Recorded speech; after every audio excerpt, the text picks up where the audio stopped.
The steady beep of hospital monitors filled the air as I opened my eyes for the first time in 3 months.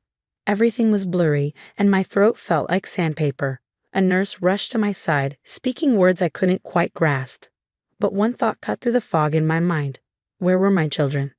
I'm Julia Thompson, and before the accident that put me in a coma, I was preparing for war with my mother-in-law, Margaret Sterling. Now, as consciousness slowly returned, I realized she had used my absence to make her move. Your children are with their grandmother, the nurse explained gently when I managed to ask. Your mother-in-law has temporary custody while you recover. The words hit me like a physical blow. Margaret had finally done it. She'd taken my kids. I tried to speak again, but my voice wouldn't cooperate. Tears of frustration rolled down my cheeks as I thought of my twins, Emma and Ethan, just 6 years old. What had Margaret told them about me?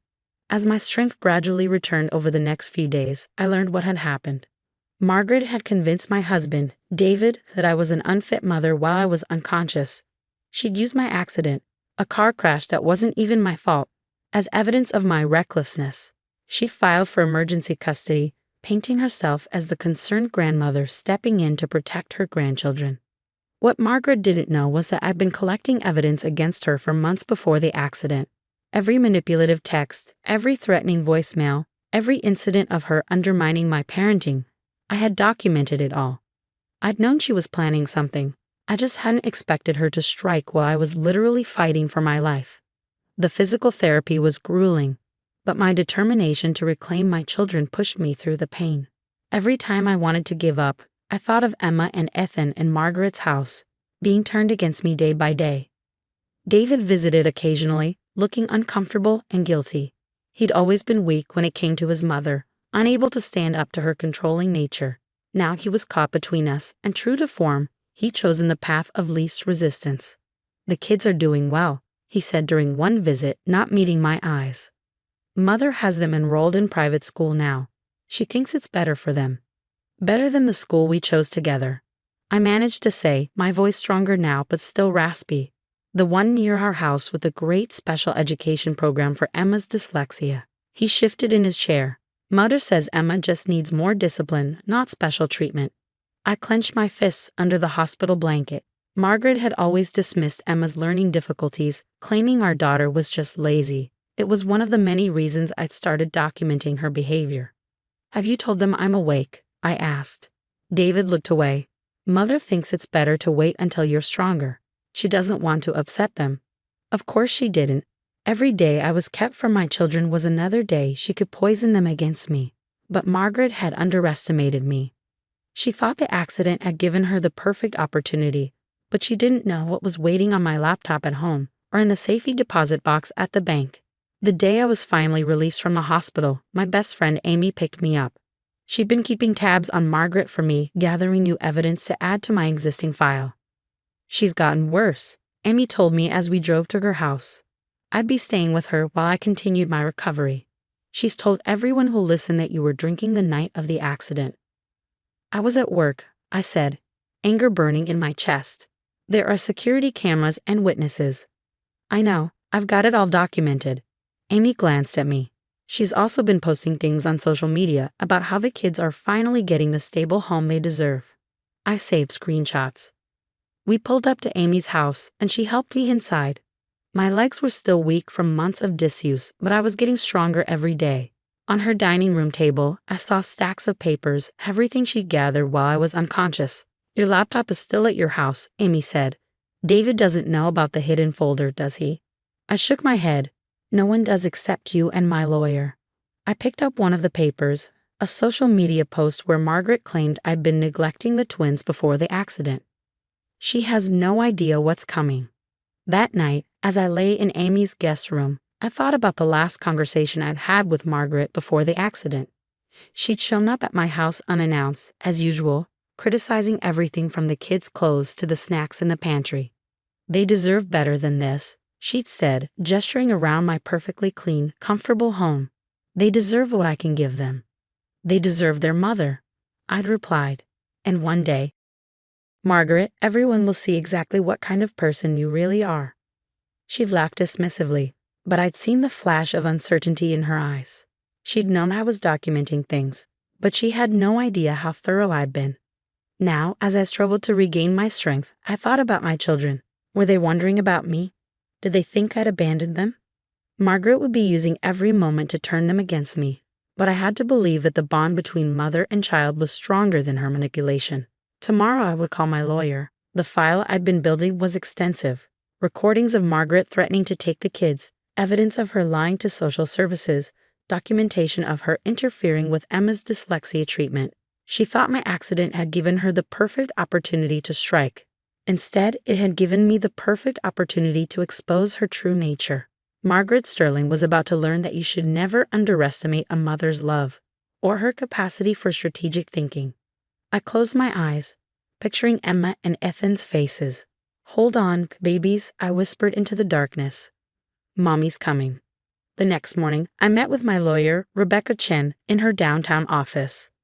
Despite my still weakened state, I insisted on going through every detail of what had happened during my coma. Margaret Sterling played this well, Rebecca admitted, reviewing the temporary custody papers. She filed while you were unconscious, painted herself as the concerned grandmother stepping in during a crisis. The judge had little choice given the circumstances. "But now I'm awake," I said, my voice firm. "And I have everything we need to show exactly who Margaret really is." I pulled out my phone, connecting to Amy's secure cloud drive where we'd backed up all my evidence. 3 years of documentation. Texts, emails, recordings, witness statements. "She's been planning this for years, Rebecca. The accident just gave her the opportunity she needed." Rebecca's eyes widened as she scrolled through the files. "This is comprehensive. You have recordings of her threatening to take the kids?"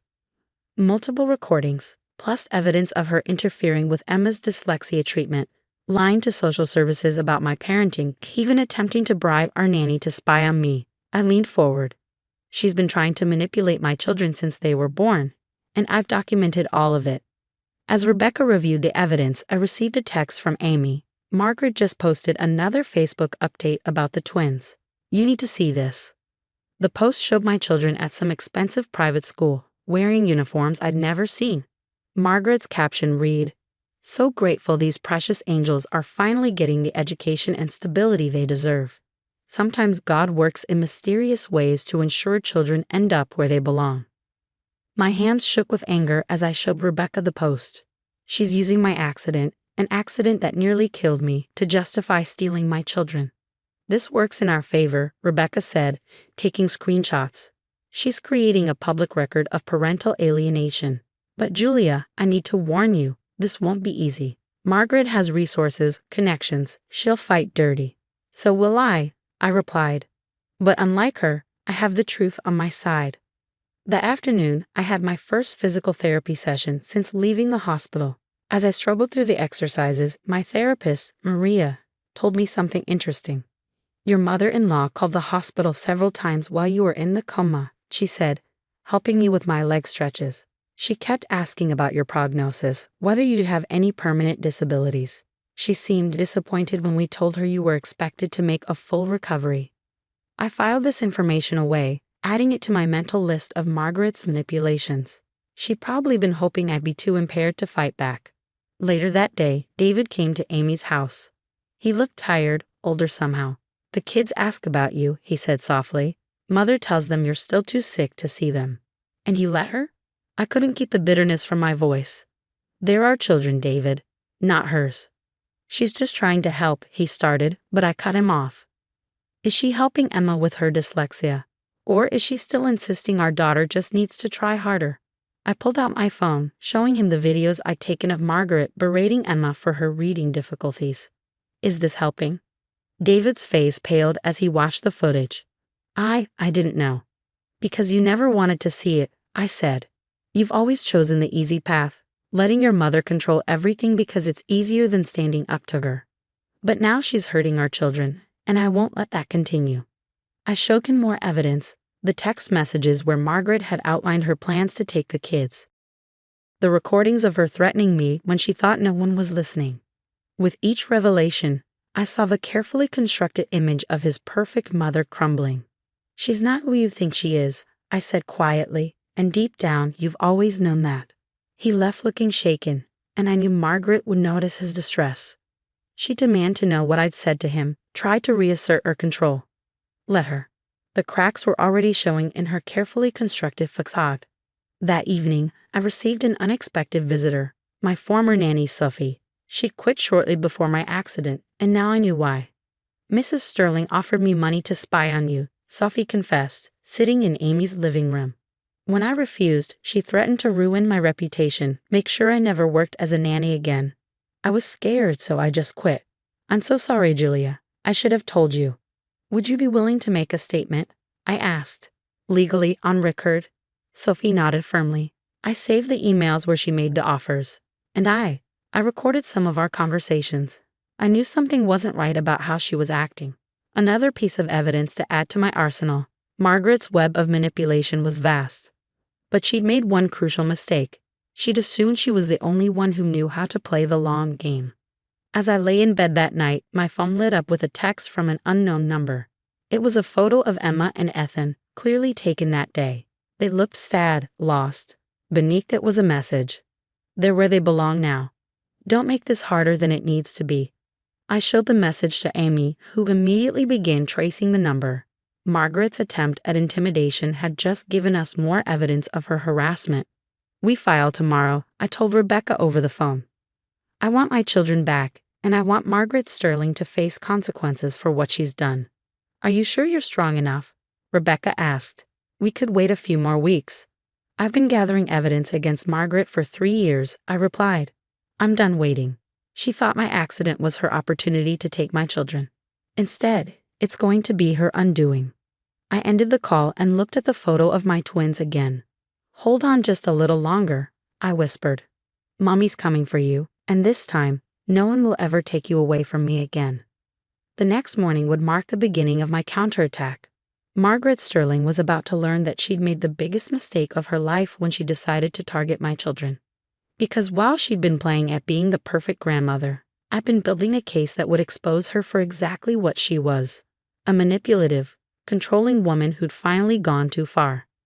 And I was going to make sure everyone knew it. The courtroom was silent as my evidence against Margaret Sterling played on a large screen. 3 years of documented abuse, manipulation, and calculated attempts to steal my children, all laid bare for everyone to see. Video clips showed Margaret berating Emma for her dyslexia, calling her lazy and stupid. Audio recordings captured her threatening to take my children away. Emails revealed her attempts to bribe our nanny and manipulate social services. I sat straight-backed in my chair, my gaze fixed on Margaret as her carefully crafted image crumbled. She had grown increasingly pale as each piece of evidence was presented, her perfectly manicured hands gripping the arms of her chair. And while Mrs. Thompson was in a coma, Rebecca continued, addressing the judge. Margaret Sterling didn't just file for emergency custody. She actively worked to prevent any possibility of reunification, spreading lies about Mrs. Thompson's fitness as a mother and attempting to alienate the children from their mother. The judge, a stern-faced woman named Patricia Martinez, had been taking detailed notes throughout the proceedings. Now she looked directly at Margaret. Mrs. Sterling, these allegations are extremely serious. The evidence suggests a long-term campaign of harassment, manipulation, and parental alienation. Do you have anything to say in your defense? Margaret's lawyer leaned over to whisper something, but she brushed him off, standing up with the entitled confidence of someone who'd never faced real consequences. Everything I did was for my grandchildren, she declared. Their mother was clearly incapable of providing the life they deserved. The accident proved that. I simply stepped in to give them stability and proper guidance. Proper guidance? I couldn't help but speak up. Like telling Emma her dyslexia is fake. Like canceling her therapy appointments because you think she just needs discipline. Like telling my children their mother abandoned them while I was fighting for my life in a coma. Order. Judge Martinez called, though her expression had hardened at my words. The next few hours were a parade of witnesses, Sophie, the nanny, testifying about Margaret's attempted bribery. My physical therapist describing Margaret's disappointment when I showed signs of recovery. Even David, who finally found his backbone and spoke about his mother's long history of manipulation. By the time the judge called a recess, Margaret's composure had completely cracked. I caught her furiously texting on her phone, probably trying to rally her society friends for support. but no amount of social connection could erase the evidence I'd gathered. When court resumed, Judge Martinez didn't waste time. "The evidence in this case is overwhelming," she began. "Margaret Sterling, you have engaged in a systematic campaign of parental alienation and manipulation. Your actions during Mrs. Thompson's medical crisis were particularly egregious. Not only did you take advantage of her incapacitation to gain custody of her children, but you actively worked to prevent their reunion once she recovered." Margaret started to protest, but the judge held up her hand. "I am immediately vacating the temporary custody order.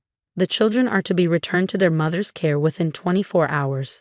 Furthermore, I am issuing a restraining order preventing you from having any contact with Mrs. Thompson or her children without court approval and supervision."